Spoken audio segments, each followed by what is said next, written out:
Salam dan bahagia Bapak Ibu guru hebat. Pada kesempatan kali ini, izinkanlah saya Stanislaus Omenu, calon guru penggerak angkatan 9 dari SMP Negeri 1 Atap PNS, Kabupaten Timur Tengah Utara untuk menampilkan bukti karya aksi nyata modul 1.4 budaya positif. Selamat menyaksikan. Guru, Selamat siang. terima kasih atas waktunya. Teman-teman telah meluangkan waktu agar kita bersama-sama hingga saat ini. Saya berkesempatan untuk bisa memaparkan materi tentang budaya positif. Pertemuan kita pada hari ini yaitu meningkatkan pemahaman guru tentang budaya positif. Next. Ki Hajar Dewantara kita kenal sebagai tokoh pendidikan nasional Indonesia. Dalam filosofinya menyatakan bahwa tujuan pendidikan itu adalah menuntun segala kekuatan kodrat yang ada pada anak-anak untuk mencapai keselamatan dan kebahagiaan yang setinggi-tingginya sebagai manusia maupun sebagai anggota masyarakat. Dan dalam hal menuntun, guru berpijak pada nilai dan peran sebagai pemimpin pembelajaran, di mana guru mengantar murid pada nilai-nilai profil pelajar Pancasila melalui penerapan disiplin positif, sehingga lingkungan pembelajaran menjadi positif dan kondusif dan dapat mendorong terciptanya budaya positif di sekolah maupun kelas sesuai dengan nilai-nilai kebajikan. Untuk menerapkan budaya positif di sekolah itu perlu kita mengetahui yang namanya konsep-konsep inti tentang budaya positif. Yang pertama itu boleh kita lihat di situ ada disiplin positif dan nilai kebajikan universal. Kita juga perlu mengetahui tentang teori motivasi perilaku manusia, dan kita juga harus bisa mengetahui akan hukuman dan penghargaan. Ada keyakinan kelas. Kita juga harus bisa mengetahui tentang kebutuhan dasar manusia. Terus ada posisi guru dan juga yang dinamakan dengan segitiga restitusi. Mari teman-teman kita melihat apa itu disiplin positif. Ya. Di sini kita coba untuk memahami yang pertama. Coba saya minta teman-teman untuk bisa mengepalkan tangan. Coba kepalkan tangan. Bapak Ibu membayangkan bahwa di dalam tangan ada, dalam kepala itu ada sesuatu yang teramat berharga, sangat berharga. Apa itu berupa harta atau sesuatu yang sangat berharga? Kepalan tangan Anda bisa terlepas atau tidak apabila teman Anda meminta untuk membukanya. Anda bisa melakukannya dengan paksaan, Anda juga bisa melakukannya dengan rayuan. Tapi apakah itu berhasil? Boleh dipraktekkan. Tugasnya guru itu adalah membuat sama-sama itu menjadi jelas. Tetapi untuk yang baik kita perjelas. Tapi di situ juga ada catatan bahwa yang tidak baik itu berusaha untuk kalau bisa yang jelas itu bisa menutupi yang tidak baik. Yang berikut, perilaku buruk dilihat sebagai suatu kesalahan. Dalam teori kontrol, paradigma ini menyatakan bahwa semua perilaku itu memiliki tujuan. Ya. Kalau dalam stimulus respon mengatakan bahwa perilaku buruk dilihat sebagai suatu kesalahan, jadi kita langsung, oh kamu salah. Tetapi kalau dalam teori kontrol, dia akan lebih mengarahkan kita untuk memahami apa yang menjadi motivasi atau tujuan perilaku tersebut itu. Next, orang lain bisa mengontrol saya. Tetapi dalam teori kontrol, hanya Anda yang bisa mengontrol diri Anda. Termasuk kita guru, murid, hanya Anda. Diri Anda ya. Kita kembali pada kepalan tangan. Saya tadi mengatakan bahwa sampai Anda membuka kepalan tangan itu hanya karena Anda memberikan kesempatan diri Anda itu untuk membukanya. Ya. Kita melihat pada konteks sekolah. Guru itu kita harus paham bahwa guru dan murid di sekolah. Oke, kita lihat para murid. Murid mengizinkan dirinya untuk dikontrol. Ini bukan murid itu mengizinkan, memberikan kesempatan dirinya itu untuk dikontrol. Maka kita ini bisa melakukan yang namanya mengontrol. Nah, karena sesungguhnya kalau kita melihat pada teori kontrol, di sini dikatakan hanya Anda yang bisa mengontrol diri Anda. Yang berikut, saya bisa mengontrol orang lain. Dalam teori kontrol itu mengatakan bahwa Anda tidak bisa mengontrol orang lain. Yang berikut, pemaksaan ada pada satu bujukan gagal. Pemaksaan ada pada saat bujukan gagal. Kalau di teori kontrol itu menyatakan bahwa kolaborasi dan konsensus menciptakan pilihan-pilihan baru. Ini nanti kita akan lihat. Selanjutnya, model berpikir menang kalah. Jadi kalau dalam stimulus respon itu ada menang kalahnya. Kalau dalam teori kontrol itu model berpikir menang-menang. Teman-teman tahu sekarang cara menyelesaikan persoalan murid, atau bagaimana kita sekarang menciptakan lingkungan belajar yang menyenangkan agar murid-murid itu bisa lebih leluasa dalam mengungkapkan ide atau mengembangkan dia punya gagasannya. Jangan secepatnya kita itu langsung memvonis atau mengatakan bahwa dia salah. Ya. Sebaiknya kita ini mendengarkan dia supaya nanti itu menjadi suatu kebiasaan untuk dia. Cara terus menerus dia bisa berekspresi karena dia tidak punya ketakutan. Next, lanjut. Lebih jauh mungkin saya minta guru PKN-nya Pak Alex atau kalian bisa menyampaikan kira-kira apa yang Anda tahu tentang disiplin. Boleh? Ayo, jangan relax. Mungkin saya agak kaku. Di sini yang terkait tentang disiplinnya berbicara tentang pribadi yang setiap orang disiplin. Disiplin dalam hal ini disiplin waktu, disiplin supaya disiplin supaya jangan terlambat, disiplin supaya berpakaian yang rapi, itu termasuk disiplin. Dan ini mengubah sesuatu dalam diri untuk menjadi yang lebih baik, terampil, dan hanya dilihat orang bahwa orang ini benar-benar disiplin. Oke, terima kasih. Kurang lebih satu pendapat seperti itu. Kita membenarkan ya, tapi nanti kita akan melihat. Ada pendapat yang lain? Next, bukan. Kita akan melihat. Disiplin diri membuat orang menggali potensi menuju sebuah tujuan. Apa yang dia hargai? Ada catatan di bawah merah di sini, coba kita lihat. Namun dalam budaya kita, makna kata disiplin telah berubah menjadi sesuatu yang dilakukan seseorang pada orang lain untuk mendapatkan kepatuhan. Teman-teman ingat kembali dari kontrol tadi? Nanti kita sesuatu yang dilakukan seseorang pada orang lain untuk mendapatkan kepatuhan. Jadi orang lain melakukan sesuatu orang patuh. Ya. Nanti hubungan teori kontrol sama stimulus respons.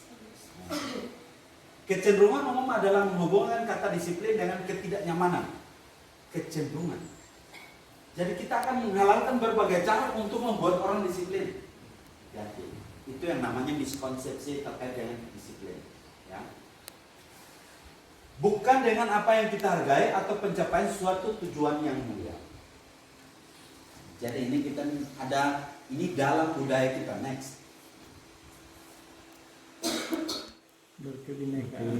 Berkebinekaan global. Yang kelima nilai Bernalar kritis. bernalar kritis. Yang keenam nilai kreatif. Ada 6 ya. Iya ada. Nilai-nilai kebajikan yang tadi yang nanti dalam pendidikan kita sekarang itu dikelompokkan ke dalam profil pelajar Pancasila. Nilai-nilai itu. Tetapi kalau misalnya kita urutkan nilai-nilai kebajikan universal itu banyak. Nanti kita akan uraikan. Makanya dalam itu kalau misalnya nilai-nilai yang ada tadi kita sebutkan itu dikatakan sebagai dimensi. Nah, tetapi di dalam setiap dimensi itu terdapat yang namanya elemen dan sub elemen. Sehingga nanti itu di dalam setiap dimensi itu baru kita bisa kaji lebih dalam sampai kita bisa menemukan nilai-nilai kebajikan apa yang ada dalam setiap dimensi itu.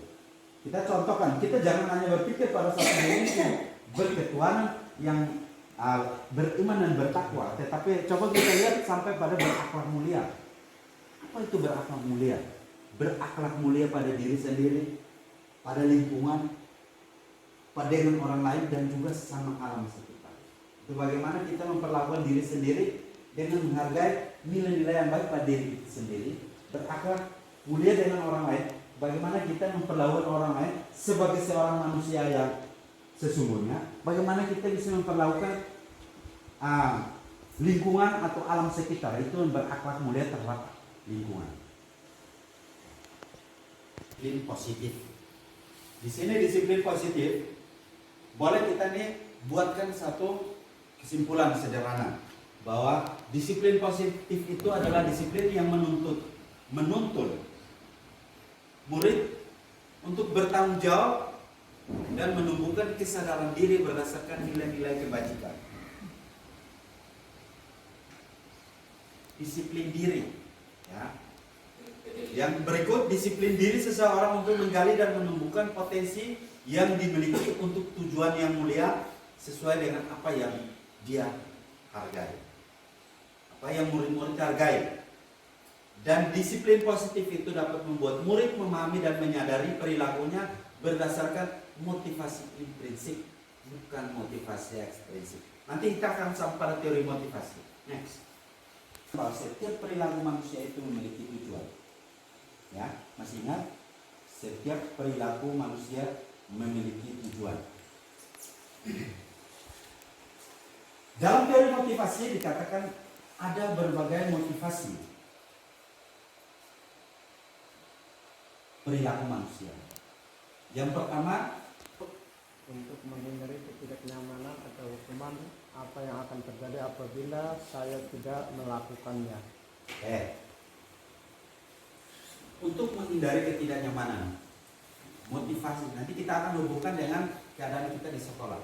Motivasi perilaku seseorang. Karena seseorang melakukan sesuatu karena ingin menghindari ketidaknyamanan, ya, atau hukuman. Katakanlah kita nih suami istri. Saya melakukan itu untuk menghindari, saya sebagai suami melakukan ini untuk menghindari supaya istri jangan marah. Atau sebaliknya, istri melakukan ini supaya suami jangan marah. Ya.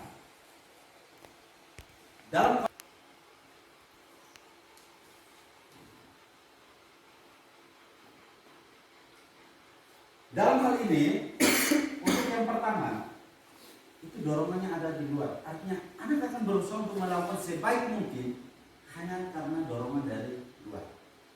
Motivasi eksternal atau dibilang motivasi ekstrinsik. Ya, motivasinya itu dari luar. Oh, saya ingin datang pagi. Murid datang pagi itu alasannya apa? Tujuannya apa? Menghindari hukuman. Hukuman dari apa? Mungkin dari guru yang sudah datang pagi. Ya. Itu yang dinamakan motivasi eksternal. Yang kedua, Ibu Pascalia coba baca.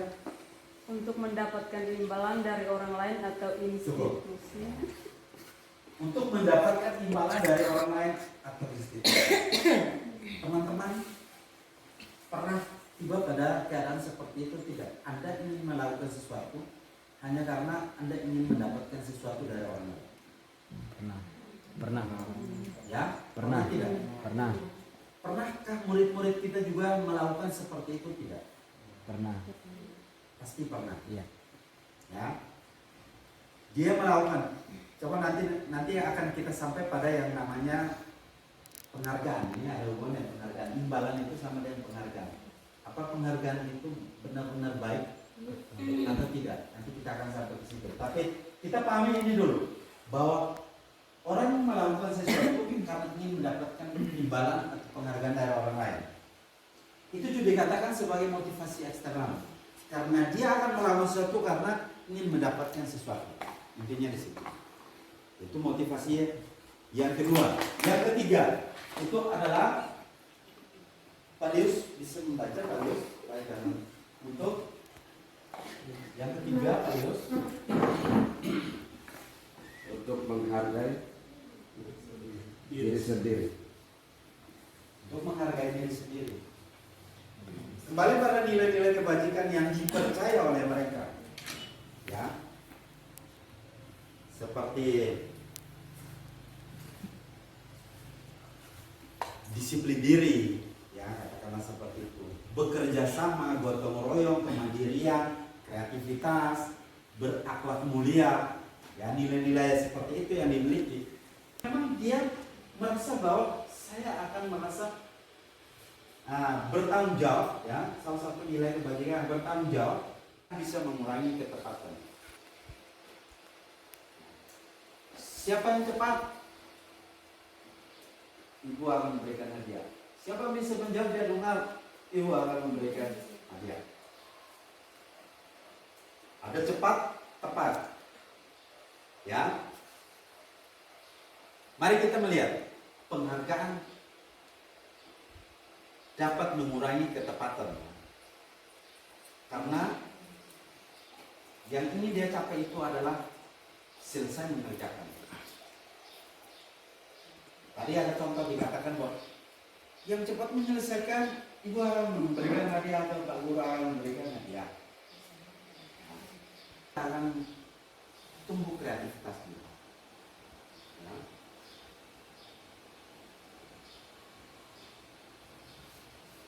Mematikan kreativitas itu kalau misalnya kita melihat ini, kalau misalnya kita mempelajari kasus-kasusnya itu, kecuali kita nih butuh waktu lebih banyak. Yang berikut menghukum mereka yang tidak mendapatkan penghargaan. Apa perasaan mereka yang tidak mendapatkan penghargaan? Lalu mereka hanya bilang mereka bersukacita di atas penderitaan kami. Karena seperti itu. Materi yang berikut, kita tiba pada keyakinan kelas. Nah, profil pelajar Pancasila itu ada di dalamnya, itu ada nilai kebajikan ini.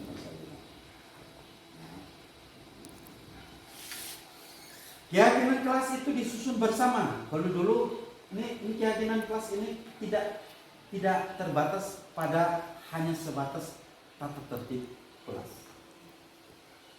Keyakinan kelas itu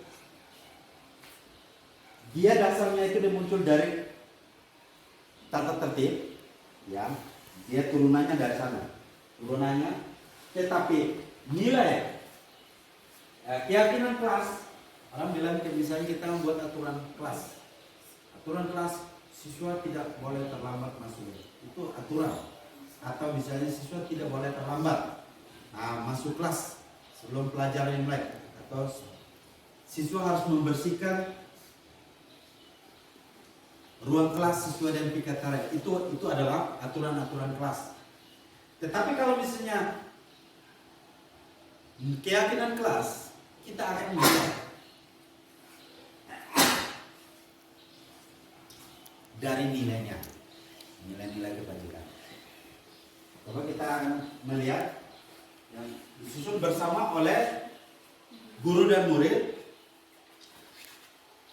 yang berkaitan dengan nilai-nilai kebajikan universal dan juga dilaksanakan oleh warga kelas dan menemukan motivasi intrinsik murid. Artinya dengan keyakinan kelas itu harus dilaksanakan oleh warga kelas. Warga kelas itu ada siapa? Ada guru dan juga murid. Misalnya keyakinan kelas katakanlah saling menghormati. Nanti dalam aturan atau tata tertib kelas itu sebenarnya ada beberapa item di situ yang sudah mengakomodir tentang bagaimana saling menghormati. Jadi ketika misalnya terjadi perilaku tidak saling menghormati, maka kita ini kan bisa mengajak siswa untuk melihat kembali tentang keyakinan kelas yang sudah disepakati bersama di dalam kelas tersebut. Apakah Anda melanggar keyakinan kelas yang telah kita sepakati? Tujuannya apa? Di sana dikatakan untuk menumbuhkan motivasi intrinsik. Kita kembali lagi, disiplin positif bagaimanapun juga adalah tujuannya untuk menumbuhkan motivasi intrinsik pada murid yang mana tadi untuk menghargai nilai-nilai yang mereka hargai dan dipercaya. Ya.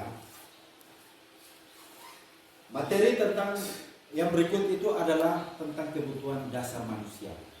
Tadi kita tahu motivasi, tetapi setiap perilaku memiliki tujuan. Sekarang setiap perilaku coba kita lihat, kira-kira jangan sampai ada kebutuhan tertentu yang belum dipenuhi oleh seorang murid. Ya. Kita cenderung mengatakan bahwa atau melihat dari permukaan bahwa seorang siswa dia punya keadaan seperti ini, tapi kita belum tentu tahu atau mendalami apa sih kebutuhannya itu yang mungkin belum terpenuhi. Mari kita melihat kebutuhan dasar manusia itu apa sih. Yang pertama itu adalah kebutuhan untuk bertahan hidup. Kebutuhan-kebutuhan untuk bertahan hidup ini terkait dengan kebutuhan pokok, makan, minum, pakaian, ya.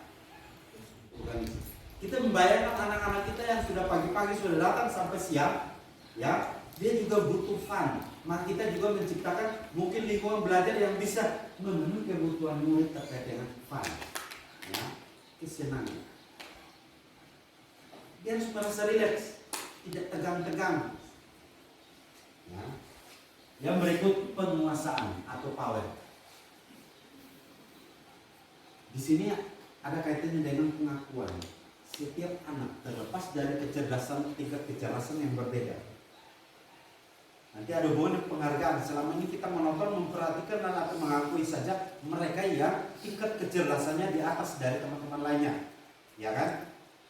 Bagaimana kita membuat suatu keadaan yang adil, di mana kita memperlakukan mereka juga yang misalnya memiliki kecerdasan di bawah, tetapi mereka juga butuh untuk diakui bahwa mereka mampu. Ingat, jangan sampai kita cenderung untuk menghargai atau menghormati mereka yang punya kecerdasan di atas, lalu mengabaikan mereka yang semua kecerdasannya di bawah rata-rata.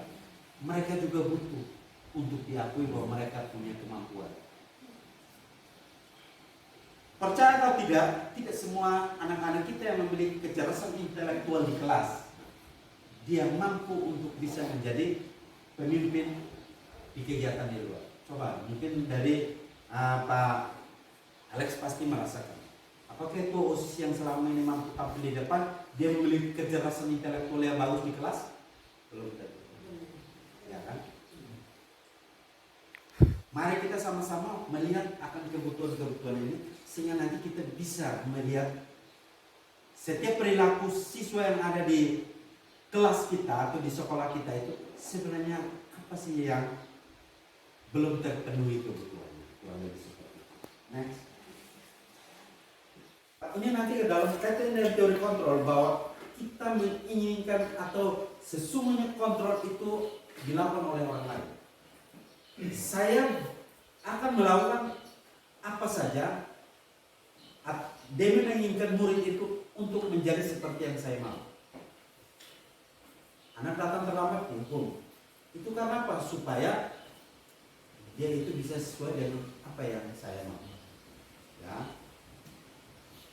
Hukuman ini dapat berupa hukuman fisik. Ketika anak datang terlambat atau dia telah masuk di kelas, lalu kita memberikan dia hukuman berdosa, itu namanya hukuman fisik.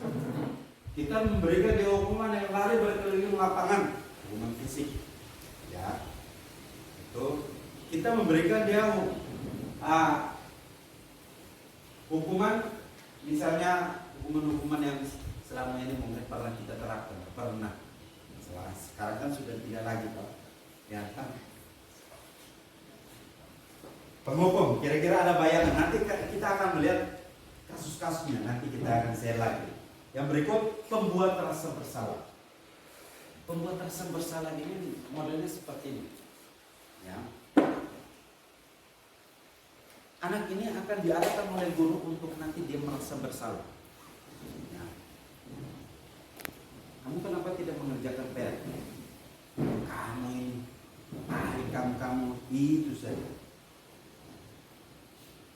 Tidak lain hanya kamu saja. Lo ala ho. Tampil dari secara bahasa daun.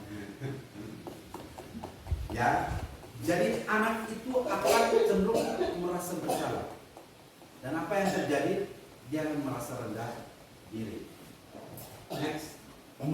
Posisi yang berikut itu adalah pemantau. Pemandu. Yang berikut memposisikan diri sebagai seorang teman. Itu juga seperti ini. Tolong membantu Pak.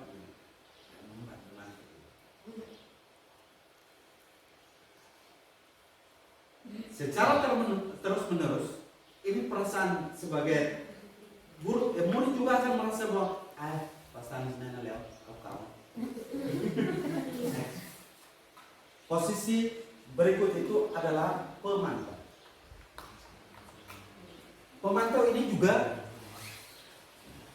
dia cenderung, ya, dia juga ada konsekuensi dari pemantau. Ya, ada konsekuensinya. Contoh kasus, katakanlah misalnya begini, seorang siswa datang terlambat. Begitu datang terlambat, dia akan cenderung menggunakan aturan. Kamu tahu tidak? Kita harus datang ke sekolah jam berapa? Aturannya, pokoknya begitu banyak, misalnya siswa beralasan apapun, tidak. Aturan tetap aturan. Orang yang namanya tipe pemantau, menempatkan posisi kontrolnya sebagai pemantau, dia adalah orang yang berbasis data. Oh ini novel belum terlambat karena sudah berapa kali kamu terlambat karena saya di dalam catatan ini hanya kamu saja. Jadi dia berbasis data, ya. Terus, tapi dia punya konsekuensi apa? Dia tidak menghukum, hanya ada konsekuensi yang dia bukan. Dari sebuah kesalahan ada konsekuensi, tapi kok terpenuhi, maka masalah ini dia coba untuk diselesaikan. Dengan cara seperti apa? Dengan cara dia tidak akan mengedepankan aturan, tetapi dia akan cara dia memunculkan yang tadi nilai-nilai kebajikan untuk siswa itu merenungkan, sehingga nanti menumbuhkan kembali motivasi intrinsik, menyadarkan siswa dengan sendiri sadar, tahu dan untuk memperbaiki dia punya kesalahan, bukan karena didorong oleh alasan-alasan lain atau motivasi eksternal lainnya. Harus motivasinya dari diri sendiri. Nah, dan bisa kembali ke kelompoknya. Dia kembali ke dia punya kelompok dengan karakter yang lebih kuat. Itu namanya restitusi. Anak punya masalah, kita membantu dia, tetapi untuk menemukan dan juga dia bisa kembali, tetapi hasil akhirnya itu dia punya karakternya itu lebih kuat. Ya. Ini sekarang kita bicara terkait dengan segitiga restitusi. Ini ada segitiga restitusi, ini adalah sebuah, ya, bukan hanya agar dapat menghasilkan murid yang mandiri dan bertanggung jawab. Mungkin kemarin Pak Meliki dan saya sudah mencoba mempraktekkan seperti apa itu segitiga restitusi, sudah dibuatkan video, nanti bisa ditonton. Satunya itu adalah tahapan yang pertama bagian dasar itu dikatakan itu kita menstabilkan identitas. Apa yang dilakukan pada saat menstabilkan identitas? Kami Lana, silakan duduk. Ya. Anda tahu kenapa kepanggil? Duduk. Saat itu kita harus tahu kembali pada teori kontrol, teori motivasi. Teori kontrol, setiap anak atau setiap perilaku memiliki tujuan. Kita stabilkan dia. Bisa juga sampai dia pas, oh iya setelah kita mendengarkan, oh iya Pak juga mungkin pernah melakukan itu. Atau bahasa lainnya, oh masalah ini bisa kita selesaikan. Tidak ada masalah yang sulit anak. Ya. Lalu kita ajak dia untuk apakah yang kamu lakukan itu setelah dia stabil, ya, dia punya keadaannya sudah stabil. Setelah dia stabil, yang kamu lakukan itu menurut kamu itu benar atau tidak? Dia refleksi sendiri. Ya. Yang berikut, next, menanyakan keyakinan kelas. Apakah yang kamu lakukan itu sudah sesuai dengan kita punya keyakinan kelas atau keyakinan sekolah? Ya, keyakinan kelas kita atau tidak? Lalu di situ ada upaya apa yang akan kamu lakukan.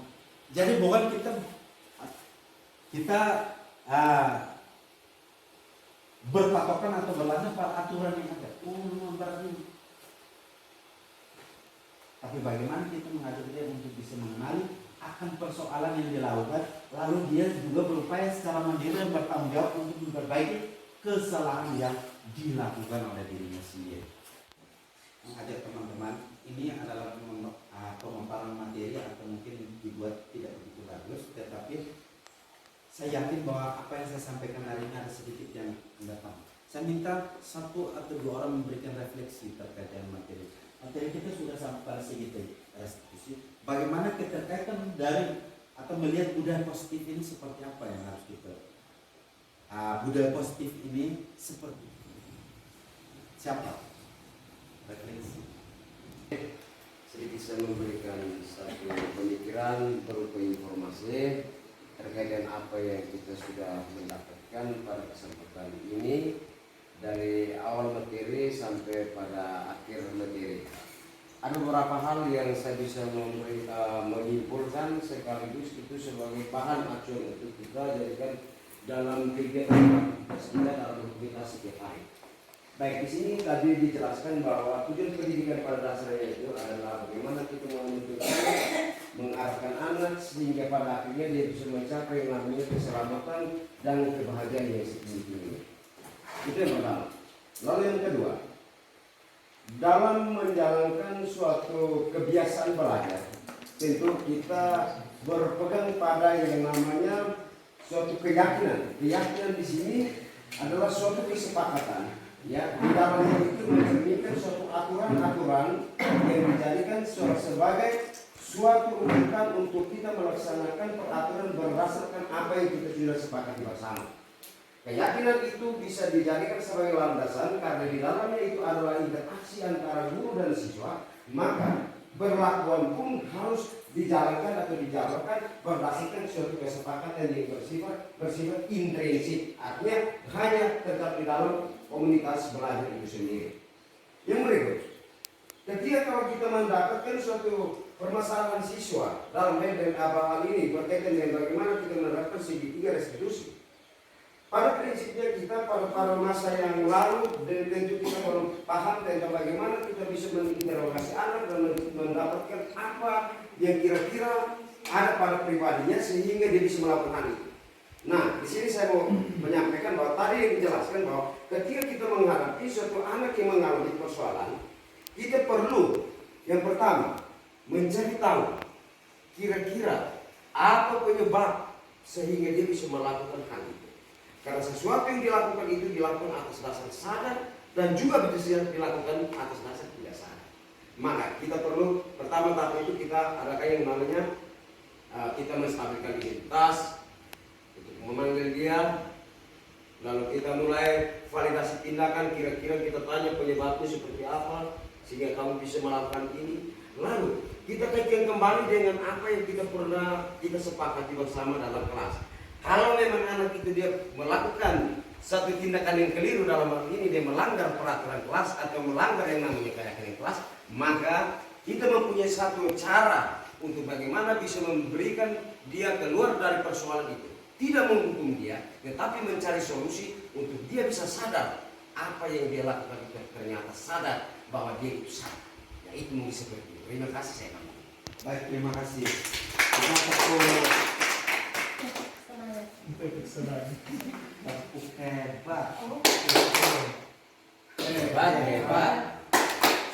Hebat, hebat. Hebat. Ya.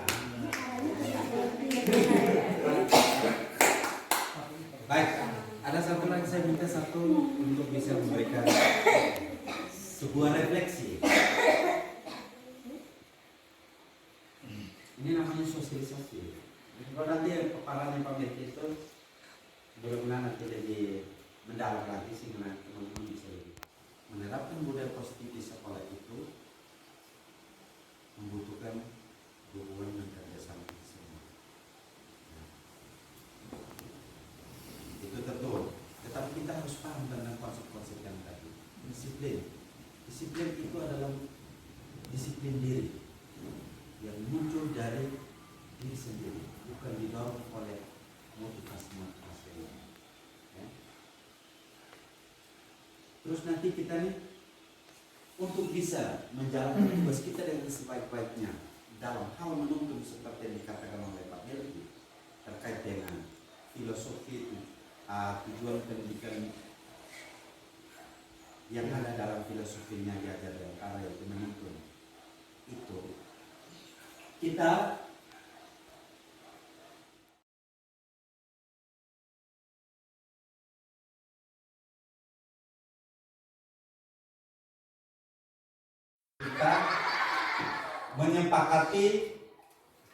menyepakati dan membentuk yang namanya keyakinan kelas. Maksudnya keyakinan ini keyakinan kelas kita saja, tidak akan berlaku untuk kelas lain. Mereka bisa membuat keyakinan yang berbeda dari kita. Suaranya kuat ya.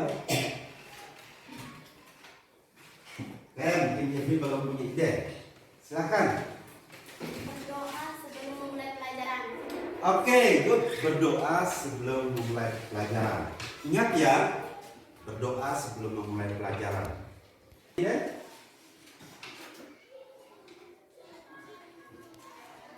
Oke, belum. Excel belum siap. Raci.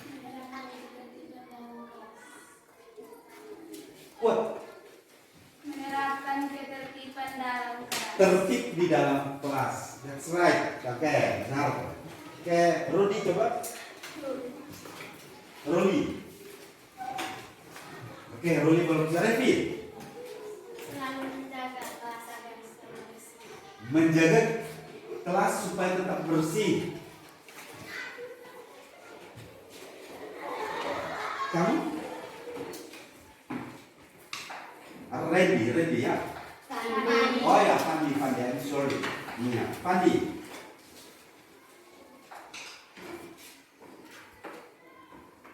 Ayo, belum siap, belum punya ide. Siapa lagi? Putri coba. Datang tepat waktu.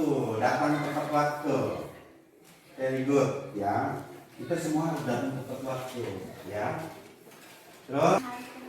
Bersihkan halaman. Membersihkan halaman. Good, ya. Siapa namanya? Vira. Oke, Vira. Memberi salam kepada guru saat guru akan masuk ke kelas. Memberikan salam kepada guru. Oke, very good. Ya. Jangan guru saja, tapi pasti teman juga harus saling memberi salam, ya. Ya. Oke. Ada lagi? What is your name? Apa namanya? Cika jangan malu lagi. Oke.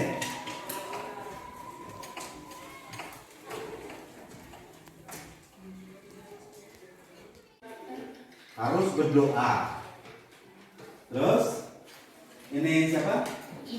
Ina juga bilang kita harus berdoa. Maka saya coba untuk membuat keinginan kalian yang pertama di sini adalah berdoa.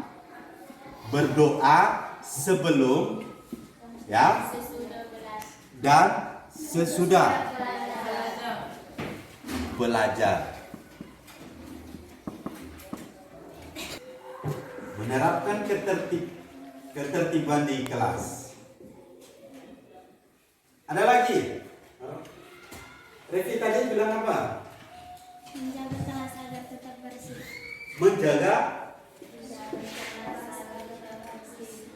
Menjaga kelas agar tetap bersih. agar Tetap bersih.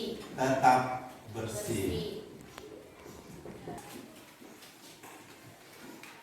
Terus Vira tadi Memberi salam kepada guru.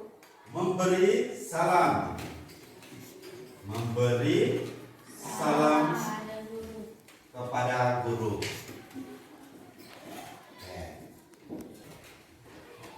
Diri Anda untuk tidak mengerjakan tugas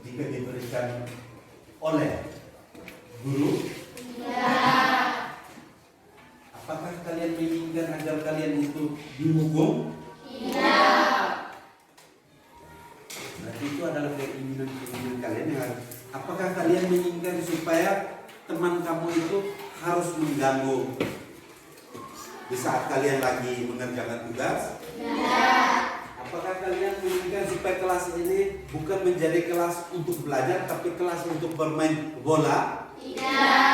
Apakah kalian menginginkan supaya tembok-tembok itu penuh dengan kaki-kaki kalian? Bekas kaki maksud? Tentunya kan tidak. Oke, mari. Sekarang kita akan masuk pada yang namanya tahapan berikut, di mana kalian harus memikirkan bahwa semua keinginan kalian itu harus Anda tuliskan di dalam sebuah kertas yang nanti Pak akan membagikan. Di situ Anda menuliskan keinginan-keinginan kalian. Seperti yang tadi, ini kan tadi disuruh meminta untuk menulis, tetapi kalian menyebutkan, tapi kalian belum bebas untuk menyebutkan. Sekarang saya minta kalian untuk menuliskan keinginan kalian. Nanti kita akan rangkum, ya. Mungkin tulis baru kalian lebih senang, toh. Jadi tuliskan, cukup setiap anak itu menuliskan satu saja keinginan kalian. Nanti baru kita akan membuatnya menjadi keyakinan kelas. Paham? Nanti kita akan baca. Nanti kita akan cek yang double-double kita satukan menjadi satu, lalu kita akan menyebut, oh ini adalah kami punya keinginan. Right? Sudah paham? Yes.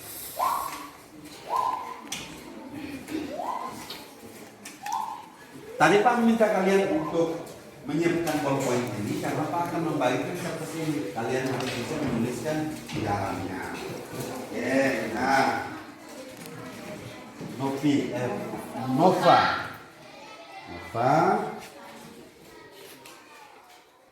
Ini.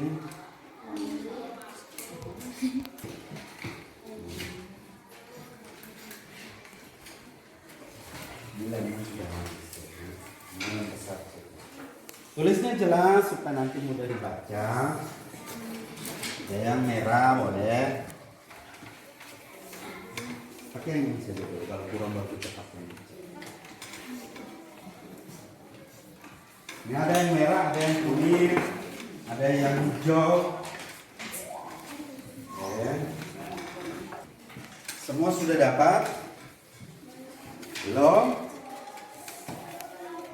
Dan I ask you to write down. Anda menuliskan keinginan-keinginan kalian di dalam kertas itu. Mulai dari sekarang. Silakan. Inginkan agar kelas kita itu menjadi kelas yang semangat. Ya. Semangat dalam belajar maksudnya.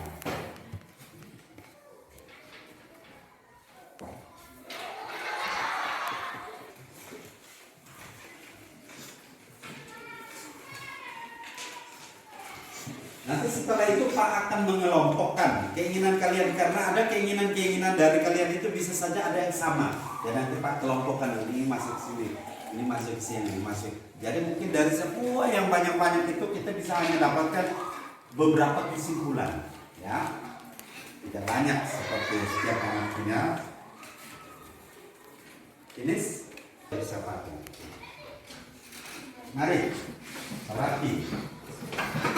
Satu-satu dulu supaya nanti ambil gambar.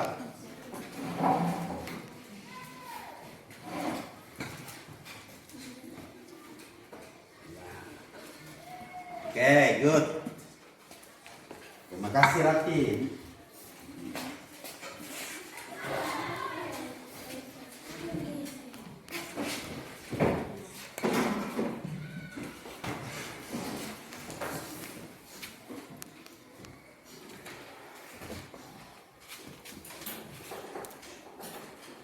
Satu ya, bergiliran.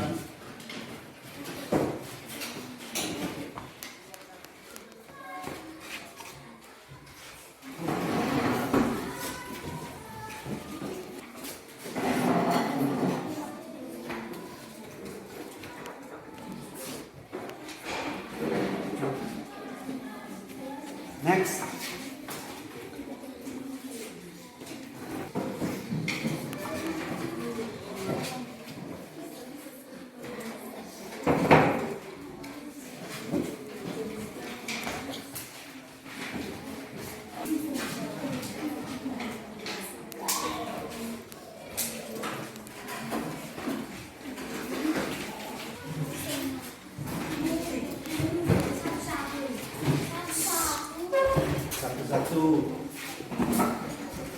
supaya kalian bisa diambil gambar. Nanti kan kalian harus menonton.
Jadi kalau mereka disuruh menulis dalam semangat, disuruh tepuk tangan dulu.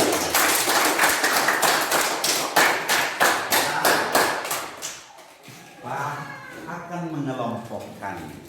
Tapi untuk mengelompokkan kita harus lihat dulu, karena pasti antara satu siswa dengan siswa lainnya memiliki persamaan, walaupun tidak saling visi. Ya. Sebelum dan sesudah. Oke, kita kelompokkan yang ini di sini ya. Ini katakanlah ini bagian berdoa. Mudah-mudahan ada yang sama lagi bagian berdoa. Menjaga kebersihan, menjadi bersih. Ini menjaga kebersihan ini kita pisahkan. Ya. Nah, sini. Ini bagian berdoa. Terus ini yang saya inginkan adalah kelas ini menjadi bersih dan selalu terjaga dan menjadi kelas yang selalu dipedomi. Oh, ini tetap ini bagian kebersihan, diangkat dipasang di bagian kebersihan. Nah, susun rapi di sana. Ya. Mentat kelas dengan baik, datang tepat waktu. Berarti ini ambil. Ada di sini. Yes. Menghormati satu sama lain. Contohnya ibu guru dan teman-teman. Nah, ini di sini.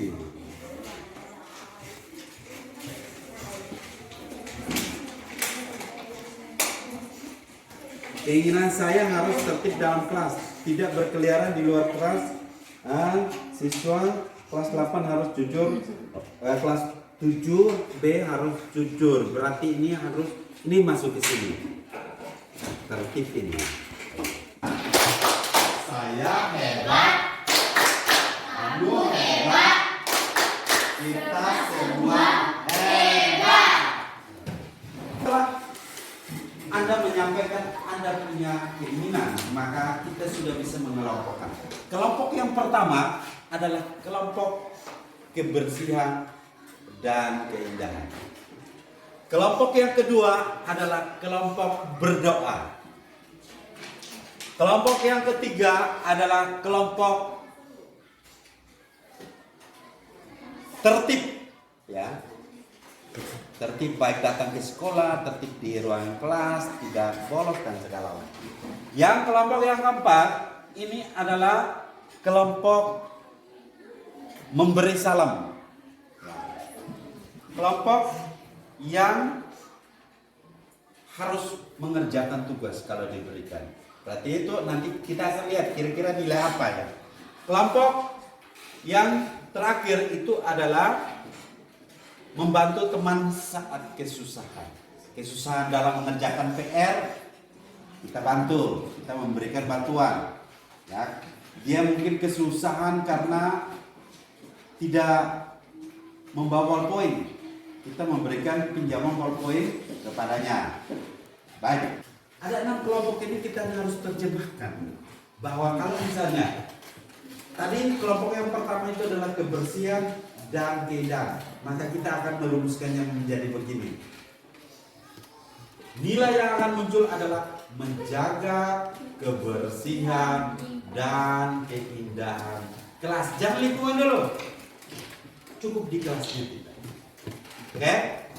Berarti keyakinan kelas kita yang pertama itu adalah menjaga kebersihan dan keindahan. Apa? Kalau semua tertib maka kita tidak datang terlambat. Itu ada hubungannya dengan apa? Siapa? Apa? Kalau tertib semua kita misalnya Anda tidak datang terlambat, Anda membersihkan ruang kelas ini tepat waktu, Anda tertib dalam segala, itu apa namanya? Disiplin. Disiplin, that's right, disiplin. Maka ini kita punya kelas adalah kita berdoa sebelum dan sesudah pelajaran. Maka apa? Di sini kelas ini adalah kelas yang berdoa, apa? Berterima kasih dan bersyukur dan apa? Bersyukur dan berterima kasih para teman. Berarti apa? Saling menghormati. Itu sudah ada. Yang berikut ini adalah mengerjakan tugas yang diberikan Bapak Ibu guru. Nilai yang muncul di situ adalah apa? Tanggung jawab. Tanggung jawab. Jadi kalau dikasih tugas maka dia kerja, itu namanya tanggung jawab. Yang berikut kesan itu artinya saling mengenal. Sekarang kita punya kesepakatan kelas ini ada berapa? 6. Yang pertama adalah menjaga Kebersihan kelas. yang kedua bersyukur dan yang ketiga menjaga ketertiban, apa tadi disebutkan oleh disiplin. Yang keempat adalah menghormati, saling menghormati. Yang berikut adalah mengerjakan tugas yang diberikan Bapak Ibu guru. Itu apa tadi? Tanggung jawab. Ya. Yang berikut saling menolong atau saling membantu. Siapa bisa menyebut ulang mulai dari satu-satu? Menjaga kebersihan dan keindahan. Ya. Yang berikut ini dalam katanya berdoa berarti bersyukur dan berterima kasih. Bersyukur dan berterima kasih. Yang berikut kelompok Oliver ada apa? Disiplin. Sudah yang ketiga. Ingat baik-baik, ini kita punya kesepakatan. Yang berikut adalah Saling menghormati. saling menghormati. Yang berikut adalah Tanggung jawab. Yang berikut adalah saling demikian keyakinan kelas yang sudah kita sepakati dan diharapkan kalian semua baik, dan itu akan kita pajang dalam sebuah poster yang besar dalam ruangan kita. Siapa yang melanggar itu, siapa yang tidak saling menolong, nanti lapor di Pak. Siapa yang tidak disiplin, lapor di Pak. Bisa? Bisa. Ya, terima kasih, kita tepuk tangan sekali lagi.